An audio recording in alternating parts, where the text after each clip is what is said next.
Hi, I'm Rachel, and this is my author's answer question for September 2021.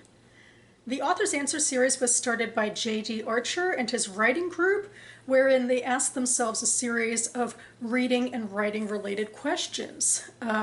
Most of these questions are actually online on J.D.'s blog, but he has also filmed reactions to a bunch of them as well, so I will link to his playlist down below and also to my own, because I have been answering these questions sequentially, one per month, for the past few years. And I am now up to question 54, which is, would you torture your characters?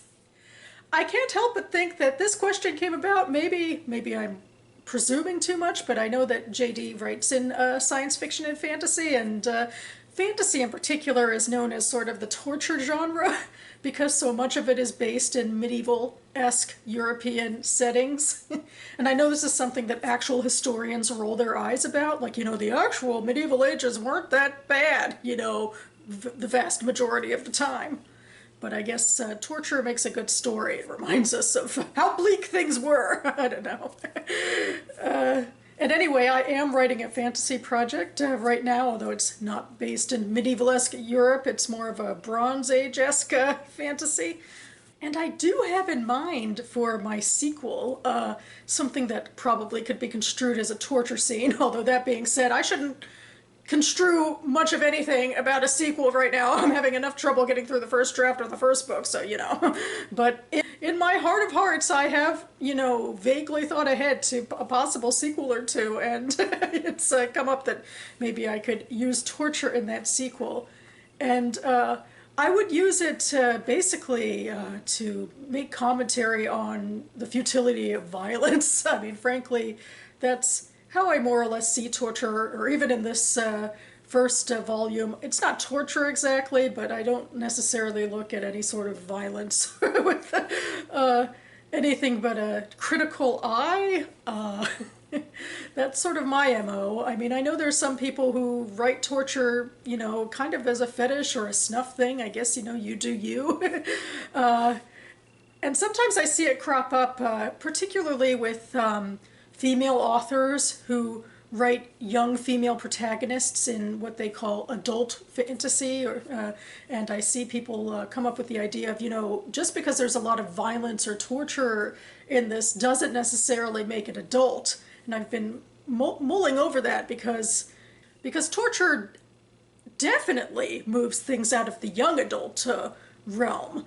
People just want to put it in YA because it might be a younger female protagonist and a female author. But what I think the argument really boils down to is not adult versus YA, but maybe, I'm debating how to say this in a way that may or may not be offensive, or it'll definitely lean into my own snobbishness, I suppose.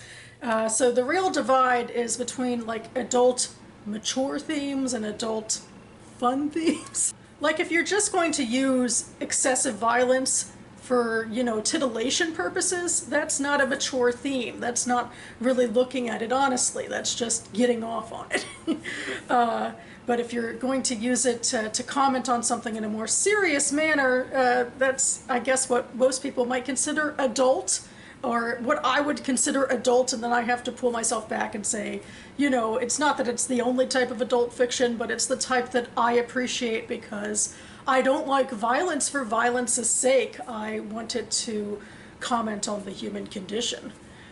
And I guess this also ties into something I actually have written into my literary novella, so, completely changing genres altogether. But I do have something which isn't necessarily a torture scene, but it's a very violent scene between two characters, and it, does result in a broken bone, so, and some bruised ribs, but anyway. I definitely use that scene as well to comment on the nature of violence and of revenge and how futile it is. And maybe this is even more than snobbishness or maturity. It's my particular brand of themes that I like to talk about, which is about the futility of revenge. That's just something that comes up in my own head and over again, what I love to see in what I'm reading and what I'm writing, so it seems. So yeah, that's sort of the long short of it for me. I would consider torturing characters but only ever to show the futility of violence. So that about covers it for me now. Hoping that this will go up on Wednesday morning, shortly before, or some hours before, Kol Nidre starts, which is the start of Yom Kippur, the most holy date on the Jewish calendar. So I'll leave information about those down below, just FYI. It's a holiday about atonement, so it might be something one needs if, say, they indulge in a bit of torture, to be completely glib about all of this, I suppose. Anyway, I shall be back on this channel later in the week to do a Friday Reads video, hopefully a lot closer to Friday than my last Friday Reads video, so we'll see. Stay tuned. Thanks so much for watching, everyone. Keep writing. Gemar Hatimet Tova to anyone celebrating the high holidays. And I'll see you next time.